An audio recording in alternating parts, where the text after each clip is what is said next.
after dealing with cannibalistic gods, it is now time to handle goo-spitting aliens. Welcome back to Couch Surfing, the series where I review couch co-op games with the hope of helping some of you choose a fun game to play with your friends. In this episode, I'll be talking about Out of Space, an early 2020 release, where you and your friends will essentially function as roommates on a spaceship. However, before you can settle in, you'll have to clean every room, getting rid of an alien infestation. To do so, you'll have to clean the goo using a mop and a bucket of water, with the mop also being used to knock out the aliens. This action will only stun the alien for a couple of seconds, giving you the perfect opportunity to pick it up and dispose of it as quickly as possible. The best way to accomplish this is by using the recycler, a piece of equipment which can also be used to throw out garbage bags and also food, always in exchange for money. Although grinding alien meat as a source of income may sound cruel at first, you'll quickly realize how annoying these tiny creatures are as the blacked out rooms slowly light up to reveal the huge mess they've created that you now have to clean up in order to beat the game. Out of Space's objective is simple: clean the rooms and power all of them using batteries. These are the game's single most important item, as besides being crucial for beating the game, they light up the room and allow you to install powered equipment that might be useful to ensure your survival. However, you must always remain focused, since even though a room might have been cleaned, it does not mean it will stay that way forever. The alien infestation can easily spread, either by air vents shooting out goo, rotten food that has been misplaced, or through an adjacent infested room. And before you know it, there'll be eggs hatching everywhere, aliens walking around, and valuable batteries being eaten. If it comes to this, that room is yet again infested and it will be blacked out again as soon as the doors close. To win back that room, you'll have to do everything all over again. Mop up the goo, kill the aliens, and put another battery in place. This is why defining roles is extremely important in Out of Space, as no one wants to be responsible for putting the team through all this extra work. The overall process of cleaning the ship only becomes more complicated considering that you need to account for everyone's needs. In Out of Space, the crew will have to rest, eat, and sometimes shower in order to survive and remain energized enough to disinfect the ship. A player who doesn't rest will pass out on the floor. One who doesn't eat will become debilitated until another player feeds him, while a player who's been trapped in a cocoon needs to be carried to a shower in order to be cleaned up. If your crew is not well coordinated, or there's some sort of lack of communication, there may come times where the cleanup of a single room rapidly takes a turn for the worse, as someone passes out on the floor while another gets stuck inside the cocoon and the remaining players become overwhelmed. These situations where the entire crew wasn't available usually resulted in a new swarm of aliens taking the opportunity to invade the already conquered rooms, setting you back on your goal. Equipment is also something you need to manage in order to succeed in Out of Space. At the beginning of each run, your crew will get a bucket, a mop, a recycler, and a pumpkin garden as a source of food. As you make progress in the game, you'll be able to get more items, either by purchasing them directly from the store or by randomly finding them in conquered rooms of the ship. There's a pretty decent variety of equipment at your disposal, with some admittedly being more useful than others. There's the exercise bike that allows you to make money while riding it, which, although nice to have, comes at the expense of your character's energy. This reiterates the importance of beds and couches, as you can quickly recover by laying on top of them. Sinks are extremely useful as well, as it prevents you from going all the way back to the ship's bay to fill the buckets. Additionally, sinks don't even need power to function, so you can place them anywhere you see fit on the grid. Showers are also nice to have, since your crew can easily rid itself of any alien goo, with this item doubling as another water source. In regards to food, the microwave is an absolute necessity, letting you cook aliens or pumpkins and turning them into roasted chicken or salad, respectively, both being much more nutritious dishes. The mixer is another highlight, as it has the power to turn organic matter into batteries, leaving you with one less thing to worry about. There's also a refrigerator that functions as storage, rugs that prevent alien goo from recontaminating the floor, a variety of bots that help with tasks such as cleaning and cooking, quarantine spray that grants you temporary immunity against alien goo, and other types of furniture, each with its own function. Whatever combination of items you decide to buy will obviously depend on your strategy, as well as on the types of aliens that you encounter on the spaceship. When you first get on the ship, most of it will be covered in goo that has a chance of creating new eggs over time. These can mutate, leading to various types of alien organisms running around your ship.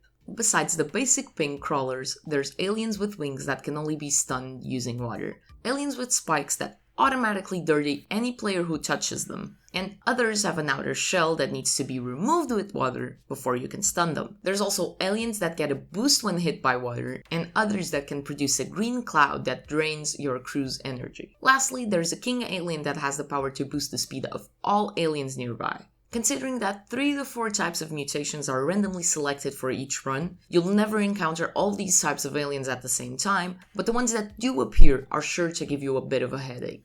Overall, Out of Space was made to be enjoyed in short bursts. In this game, there is really no story or any type of level progression. Instead, each playthrough is isolated from the next.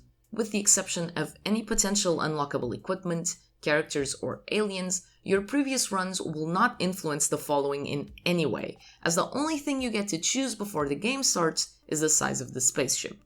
This will obviously impact the difficulty and time commitment to Out of Space, considering bigger ships will have more rooms to clean. The number of players can also make the game more or less challenging, as 2 people will have a much harder time cleaning a large ship when compared to 3 or 4. Although the change in difficulty becomes palpable as these variables change, it was in this I found one of Out of Space's biggest flaws. The game isn't challenging enough. Even though it might not feel like it at first, after a couple of playthroughs, you'll have already figured out a plan that you can implement almost every time without fail, buying the most useful equipment and knowing how to kill the aliens without compromising your entire ship. As soon as you find yourself in this position, the size of the ship as well as the number of players become nearly irrelevant to your strategy, as the items that you buy are mostly the same and the smaller adjacent rooms are always the first to be cleaned.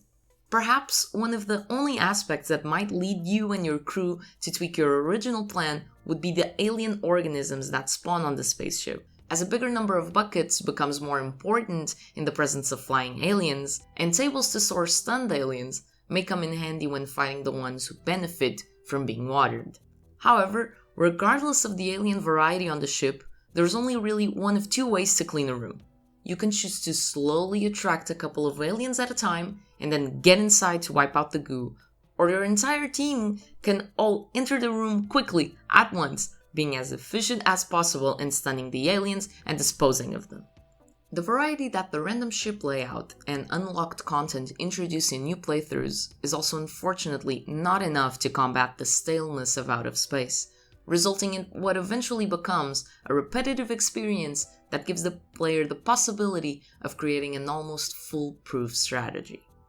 While the design of a solid, one-size-fits-all plan highlights the lack of variety in Out of Space, the fact that its failure can usually be attributed to a lack of communication between crew members underlines the importance of teamwork in this game.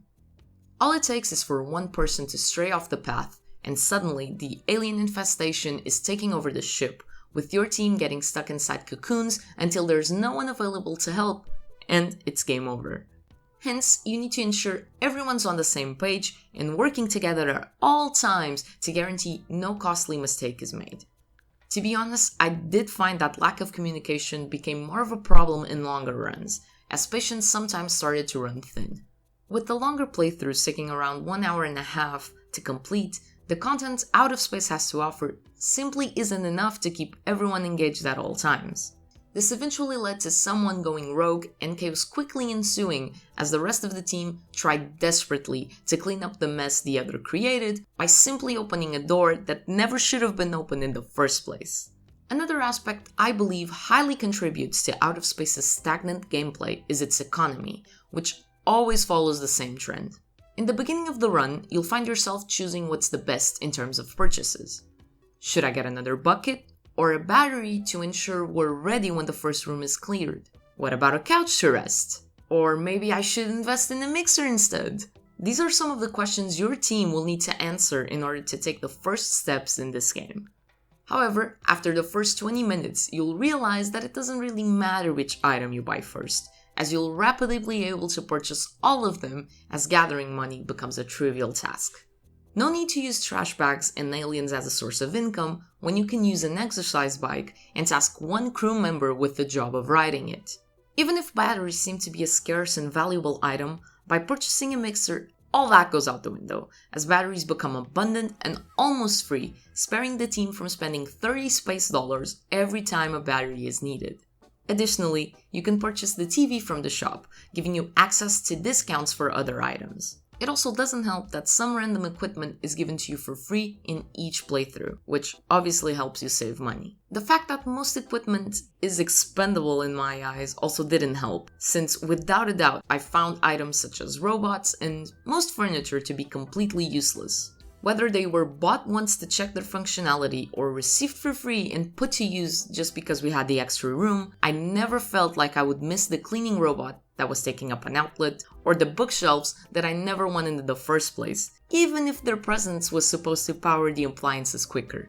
In all truthfulness, I barely even noticed any of the furniture boosts besides the couch and bed. The game simply became too easy for all of that to matter, with an economic system that is incredibly simple to control, where I found myself spending money just because I could, not because I needed. Even though the money aspect of Out of Space was in theory a really nice addition, it never contributed to the challenging or fun aspects of the game. Maybe reworking the prices would help, making equipment like the mixer or the exercise bike more expensive. I also believe that perhaps eliminating the free equipment you get in each blacked out room would make the game more challenging, as you'd have to buy everything besides the starting items. Without a doubt, I believe there was definitely room for improving the economic system in such a way that would make the game more difficult without the mechanic feeling annoying or bothersome. In contrast to the failed attempt at having a challenging economy to manage, taking care of your crew's needs is one of Out of Space's highlights. I really like the fact that I always had something else to worry about besides cleaning the ship, and that was at the same time my responsibility alone. In fact, you must keep track of your sleep and food levels and effectively communicate them to the rest of the team if you want to ensure you're never left behind in a dark room. Additionally, the fact that neither a bed or a couch are included in the initial items you receive when starting a run makes the beginning of each playthrough a bit more difficult, which is greatly appreciated. When playing with only 2 players, the importance of taking care of your needs becomes even more apparent. With this case in particular, it is even more crucial that you communicate with your teammate, as no one wants to be the player that's left to do all the work while the other is incapacitated due to not having eaten in time or not being rested enough. Overall, I believe that the inclusion of self-care in Out of Space not only does a great job at making you feel busier in a game that is a bit empty in content, but also shines light in the importance of teamwork and coordination, while simultaneously making the game slightly more difficult.